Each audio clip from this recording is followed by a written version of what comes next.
Hello everyone. जय हिंद, नमस्कार। आप सभी लोगों का स्वागत है केंद्र एकेडमी की फिर से एक नई वीडियो में।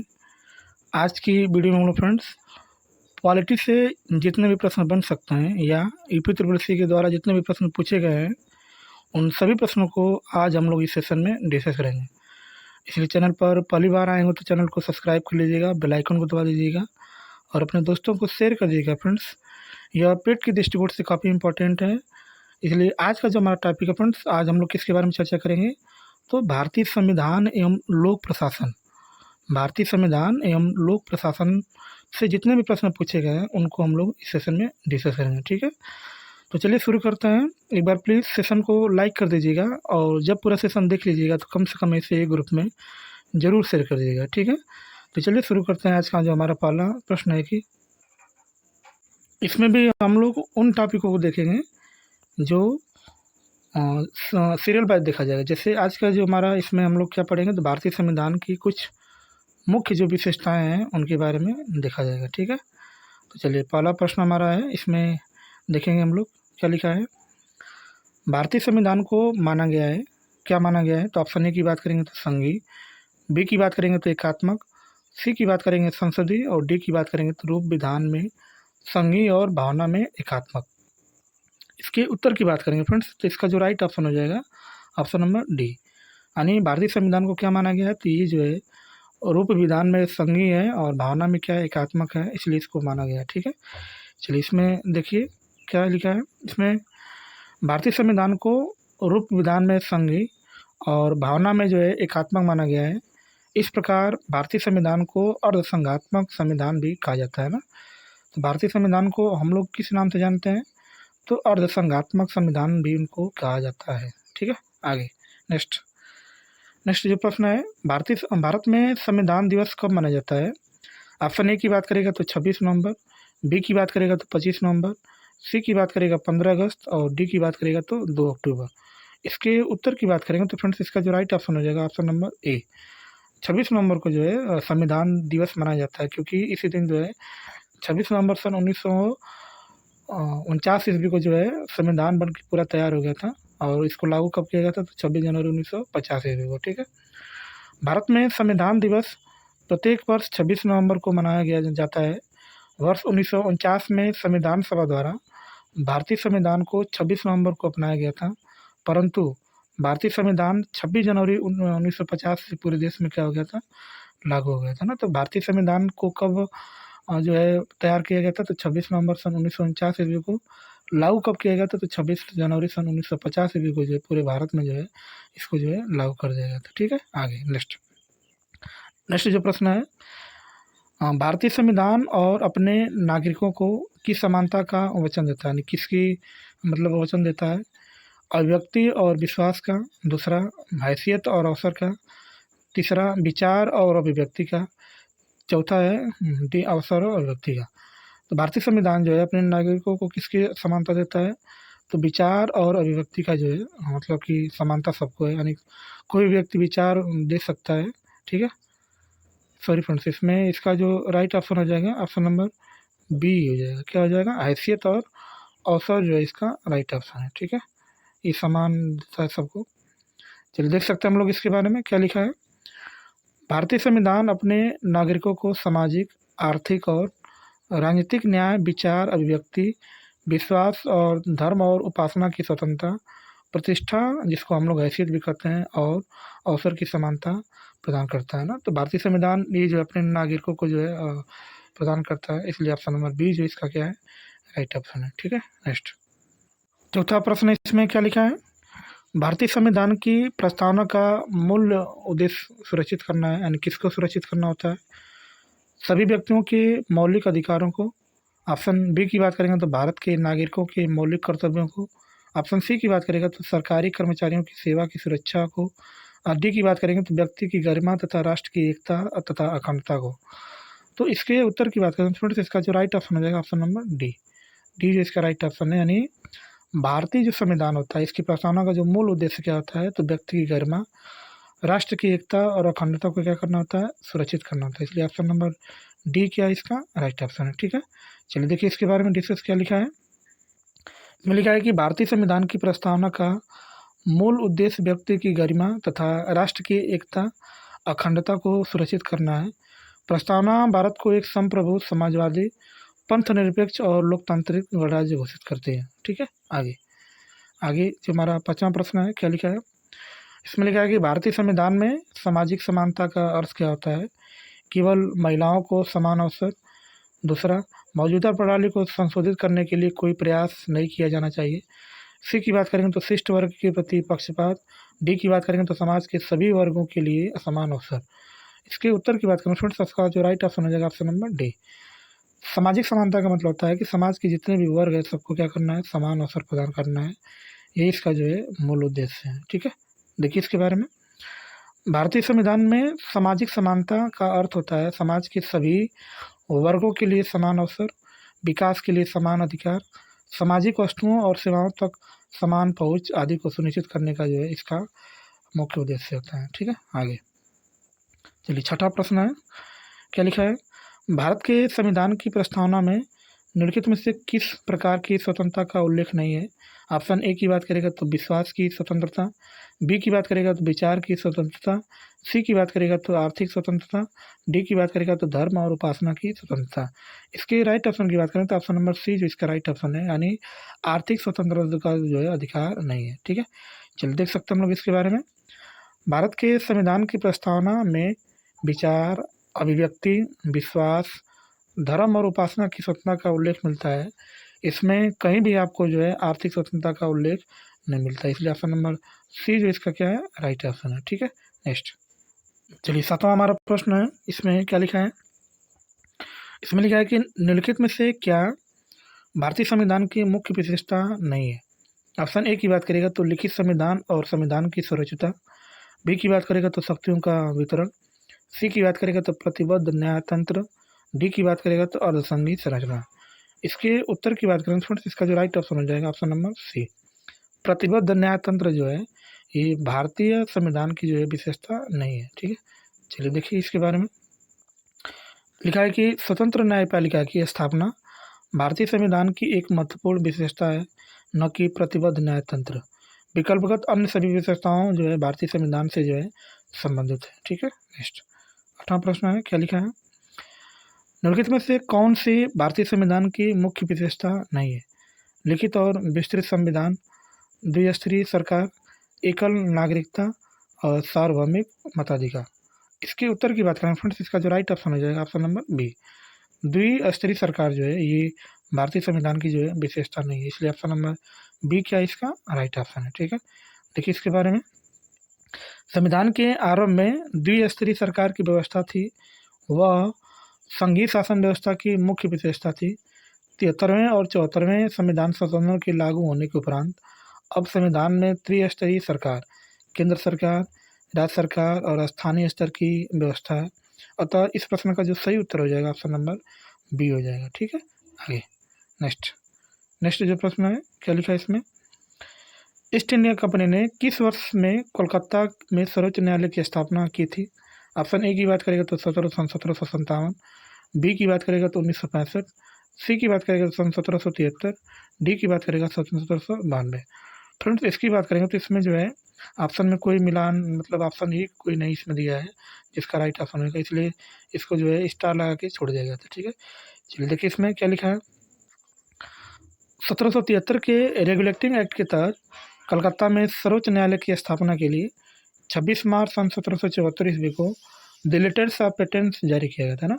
तो सन 1774 ईस्वी में जो है ये जो है इसमें सर्वोच्च न्यायालय की स्थापना कलकत्ता में किया गया था। ठीक है, चलिए देखिए इसको आगे। नेक्स्ट प्रश्न है, मूल भारतीय संविधान निम्नलिखित में से किसके द्वारा हस्तलिखित था?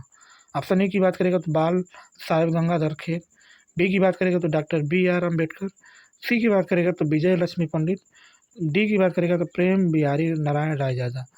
इसके उत्तर की बात करें फ्रेंड्स, इसका जो राइट ऑप्शन हो जाएगा ऑप्शन नंबर डी जो इसका राइट ऑप्शन है, यानी भारतीय संविधान को जो है प्रेम बिहारी रायजादा के द्वारा जो है इसको लिखा गया था। ठीक है, चलिए देखिए इसके बारे में क्या लिखा है। इसमें लिखा है कि मूल भारतीय संविधान प्रेम बिहारी नारायण रायजादा द्वारा हस्तलिखित था।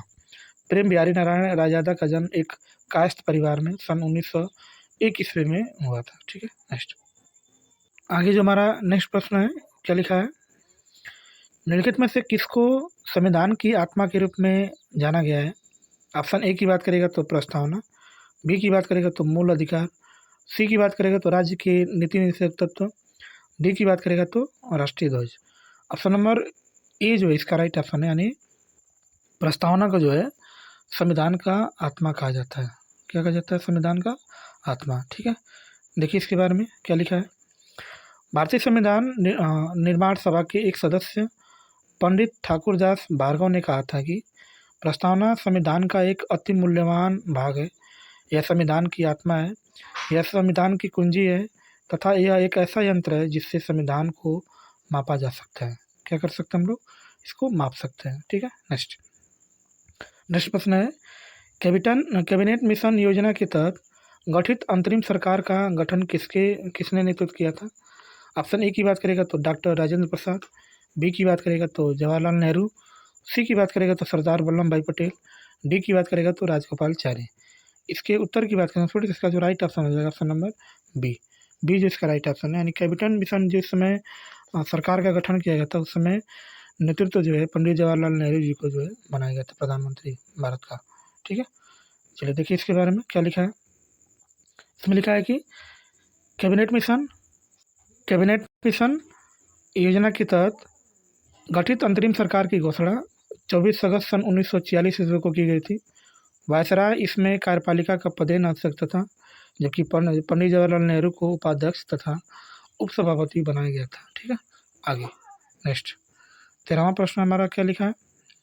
इसमें लिखा है कि 13 दिसंबर सन 1946 ईस्वी को संविधान सभा में उद्देश्य प्रस्ताव किसके द्वारा पेश किया गया था? ऑप्शन ए की बात करेगा तो जवाहरलाल नेहरू, बी की बात करेगा तो सरदार वल्लभ भाई पटेल, सी की बात करेगा तो सरोजिनी नायडू, डी की बात करेगा तो डॉक्टर राजेंद्र प्रसाद। इसके उत्तर की बात करें तो इसका जो राइट ऑप्शन हो जाएगा ऑप्शन नंबर ए जो इसका राइट ऑप्शन हो जाएगा। यानी सरदार पंडित जवाहरलाल नेहरू द्वारा जो है उद्देश्य प्रस्ताव को प्रस्तुत किया गया था।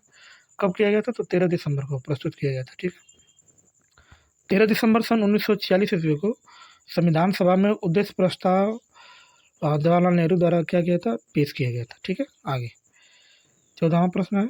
इसमें क्या लिखा है? इसमें लिखा है कि भारत के संविधान की प्रस्तावना को कहा जाता है, क्या कहा जाता है? ऑप्शन ए की बात करेगा तो आमुख, बी की बात करेगा तो प्रलेख, सी की बात करेगा तो राज्य निर्देशक तत्व सिद्धांत, डी की बात करेगा तो संविधान की मुख्य विशेषताएं। इसके उत्तर की बात करें तो इसका जो राइट ऑप्शन रहेगा ऑप्शन नंबर ए, आमुख कहा जाता है संविधान की प्रस्तावना को। क्या बोलते हैं? तो आमुख। ठीक है, देखिए इसके बारे में भारत के संविधान की प्रस्तावना को आमुख कहा जाता है। 42वें संविधान संशोधन 1976 द्वारा उद्देशिका में समाजवादी, पंथ निरपेक्ष और अखंडता शब्द जो है इसमें जोड़ा गया है। ठीक है, नेक्स्ट आगे इसमें जो 15वां प्रश्न है, निम्नलिखित में से किसने पहले 1935 में संविधान सभा का सुझाव प्रस्तावित किया था? ऑप्शन ए की बात करेगा तो नेहरू, बी की बात करेगा तो गांधी जी, सी की बात करेगा तो जेपी नारायण, डी की बात करेगा तो एम एन रा। इसके उत्तर की बात करें फ्रेंड्स, इसका जो राइट ऑप्शन हो जाएगा option number D, M N रा जो ने 1935 में जो है संविधान सभा का सुझाव दिया था। ठीक है, देखिए इसके बारे में वर्ष 1934 में संविधान सभा का सुझाव सर्वप्रथम एम एन राय ने दिया और इस विचार को मूर्त रूप देने का कार्य पंडित जवाहरलाल नेहरू ने किया था। इसके बाद दिसंबर 1936 ईस्वी के कांग्रेस के फैजपुर अधिवेशन में संविधान सभा के अर्थ तथा महत्व की व्याख्या की गई। ठीक है, आगे 16 प्रश्न हमारा है, भारतीय संविधान में कुल कितनी महिला सदस्य थे? ऑप्शन ए की बात करेगा तो 12, बी की बात करेगा 13, सी की बात करेगा 15, डी की बात करेगा 17। इसका जो उत्तर हो जाएगा फ्रेंड्स ऑप्शन नंबर सी। इसमें जो कितनी महिलाएं थी भारतीय संविधान में, तो कुल महिलाओं की जो संख्या थी 15 थी। ठीक है, आगे संविधान सभा के पहले अध्यक्ष कौन थे? ऑप्शन ए की बात करेगा तो डॉक्टर भीमराव अम्बेडकर, बी की बात करेगा तो डॉक्टर सच्चिदानंद सिन्हा, डी की बात करेगा तो डॉक्टर राजेंद्र प्रसाद, डी की बात करेगा तो उपयुक्त में से कोई नहीं। संविधान सभा के पहले अध्यक्ष की बात करेंगे तो इसके जो अध्यक्ष थे कौन थे? तो डॉक्टर सच्चिदानंद सिन्हा। कौन थे? डॉक्टर सच्चिदानंद सिन्हा जो इसका राइट ऑप्शन है, क्योंकि संविधान सभा का जो पहला स्थायी अध्यक्ष था वो डॉक्टर राजेंद्र प्रसाद थे, लेकिन अस्थायी अध्यक्ष के रूप में बात करेंगे तो कौन थे, तो डॉक्टर सच्चिदानंद सिन्हा जी थे। ठीक है, चलिए देखिए इसके बारे में। 9 दिसंबर सन 1946 ईस्वी को भारतीय संविधान सभा की प्रथम बैठक हुई, जिसमें डॉक्टर सच्चिदानंद सिन्हा को अस्थायी अध्यक्ष बनाया गया था। 11 दिसंबर सन 1946 ईस्वी को डॉक्टर राजेंद्र प्रसाद को सर्वसम्मति से संविधान का सभा का जो है अस्थायी अध्यक्ष जो है चुना गया था। ठीक है, आगे आगे जो प्रश्न लिखा है, संविधान सभा का प्रथम अधिवेशन कब हुआ था। ऑप्शन ए की बात करेगा तो 25 दिसंबर सन 1949, बी की बात करेगा तो 11 नवंबर सन 1946, सी की बात करेगा 26 जनवरी सन 1949, डी की बात करेगा 9 दिसंबर 1946। इसके उत्तर की बात करें फिर इसका जो राइट ऑप्शन हो जाएगा ऑप्शन नंबर ए, डी जो इसका राइट ऑप्शन हो जाएगा। यानी संविधान सभा का जो पहला अधिवेशन हुआ था 9 दिसंबर सन 1946 को, दूसरा का जो इसका अधिवेशन हुआ था 11 दिसंबर सन 1946 ईस्वी को हुआ था। ठीक है, चलिए देखिए इसके बारे में। संविधान सभा का प्रथम अधिवेशन 9 से 23 दिसंबर सन 1946 के मध्य हुआ था। संविधान सभा का मुख्य उद्देश्य भारत के लिए संविधान का निर्माण करना था। 9 दिसंबर सन 1946 को संविधान सभा का अस्थायी अध्यक्ष जो है सच्चिदानंद सिन्हा को जो है चुना गया था। ठीक है, आगे 19 प्रश्न क्या लिखा है, निम्न में से किसने संविधान सभा में उद्देश्य प्रस्ताव रखा था। ऑप्शन ए की बात करेगा तो बी एन राव, बी की बात करेगा तो बी आर अम्बेडकर, सी की बात करेगा तो महात्मा गांधी, डी की बात करेगा तो जवाहरलाल नेहरू। इसके उत्तर की बात करें इसका जो राइट ऑप्शन हो जाएगा ऑप्शन नंबर डी, संविधान सभा में जो उद्देश्य प्रस्ताव किसने रखा था तो उनका नाम जो है पंडित जवाहरलाल नेहरू। पंडित जवाहरलाल नेहरू ने जो है उद्देश्य प्रस्ताव को रखा था। ठीक है, जवाहरलाल नेहरू ने 13 दिसंबर सन 1946 ईस्वी को संविधान सभा में उद्देश्य प्रस्ताव रखा था।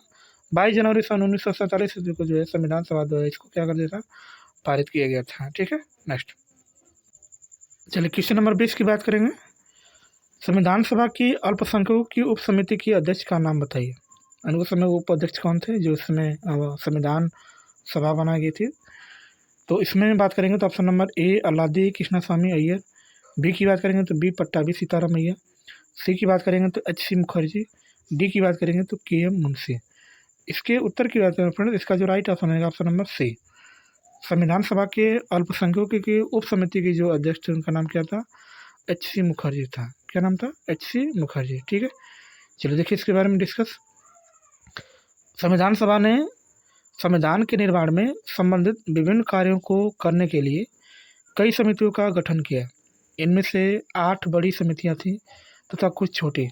ये समितियां एवं उनके अध्यक्ष निम्नलिखित थे, जैसे संघ शक्ति समिति के अध्यक्ष जो है पंडित जवाहरलाल नेहरू थे, संघीय संविधान समिति के अध्यक्ष भी पंडित जवाहरलाल नेहरू थे, प्रांतीय संविधान समिति के अध्यक्ष जो है सरदार वल्लभ भाई पटेल थे, प्रारूप समिति के अध्यक्ष यानी ड्राफ्टिंग कमेटी के अध्यक्ष जो है डॉक्टर भीमराव अम्बेडकर थे, है ना। आगे हम लोग देखेंगे मौलिक अधिकार। मौलिक अधिकार के दो अध्यक्ष थे, अल्पसंख्यक एवं जनजाति एवं अपवर्जित क्षेत्रों से संबंधित परामर्श समिति के अध्यक्ष जो है सरदार वल्लभ भाई पटेल थे। इस समिति के अंतर्गत कुछ उप समितियों का गठन किया गया था। इनमें से कुछ शामिल हैं, जैसे मौलिक अधिकार उप समिति के अध्यक्ष जो है जे.बी. कृपलानी जी, अल्पसंख्यक उप समिति के अध्यक्ष जो है एच सी मुखर्जी, प्रक्रिया नियम समिति के अध्यक्ष डॉक्टर राजेंद्र प्रसाद, राज्यों के लिए समिति जो है पंडित जवाहरलाल नेहरू, और संचालन समिति के अध्यक्ष कौन थे, तो डॉक्टर राजेंद्र प्रसाद थे। ठीक है, आगे देखिए इसमें अब नेक्स्ट प्रश्न क्या है, ड्राफ्टिंग कमेटी के चेयरमैन कौन थे। ऑप्शन ए की बात करेगा तो एन गोपाल स्वामी, बी की बात करेगा तो के एम मुंशी, सी की बात करेगा तो एन माधवराव, डी की बात करेगा तो डॉक्टर भीमराव अम्बेडकर। अभी हमने इसके बारे में डिस्कस किया था कि ड्राफ्टिंग कमेटी के जो चेयरमैन थे उनका नाम क्या था, तो डॉक्टर भीमराव अम्बेडकर। ठीक है, आगे नेक्स्ट प्रश्न हमारा है, भारत का संविधान किस लिखा गया था, किसके द्वारा लिखा गया था, कितने वर्षों में, 2 वर्षों में, 2 वर्ष से अधिक किंतु 3 वर्ष से कम अवधि में, 3 वर्ष में, 3 वर्ष से अधिक अवधि में। इसके उत्तर की बात करें, इसका जो राइट ऑप्शन हो जाएगा ऑप्शन नंबर बी जो इसका राइट ऑप्शन है। यानी भारत का संविधान जो है 2 वर्ष से अधिक लगा था और 3 वर्ष से कम, 2 वर्ष 11 माह जो है 18 दिन का समय लगा था भारतीय संविधान को लिखने के लिए। ठीक है, चलिए देखिए इसके बारे में। भारत का संविधान 2 वर्ष से अधिक किंतु 3 वर्ष से कम, 2 वर्ष 11 माह 18 दिन में लिखा गया। भारतीय संविधान निर्मात्री सभा की पहली बैठक 9 दिसंबर सन 1946 ईस्वी को हुई थी।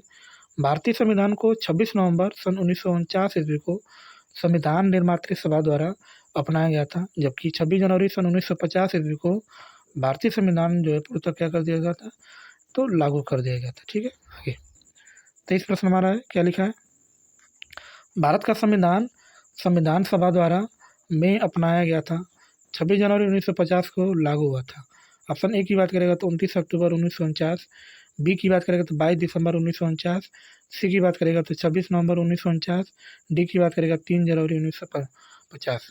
इसके उत्तर की बात करें, इसका जो राइट ऑप्शन हो जाएगा ऑप्शन नंबर सी जो इसका राइट ऑप्शन हो जाएगा। यानी 26 नवंबर सन 1949 ईस्वी को जो है संविधान सभा तैयार कर ली गई थी और इसको लागू कब कर गया था, तो 26 जनवरी सन 1950 ईस्वी को क्या किया था, लागू कर दिया गया था। ठीक है, नेक्स्ट आगे जो प्रश्न है इसमें लिखा है, इसमें लिखा है कि संविधान सभा द्वारा भारतीय संविधान को कब पारित किया गया था। ऑप्शन ए की बात करेगा तो 26 नवंबर सन 1950, बी की बात करेगा तो 26 नवंबर 1950, सी की बात करेगा 14 अगस्त 1950, डी की बात करेगा 26 नवंबर 1949।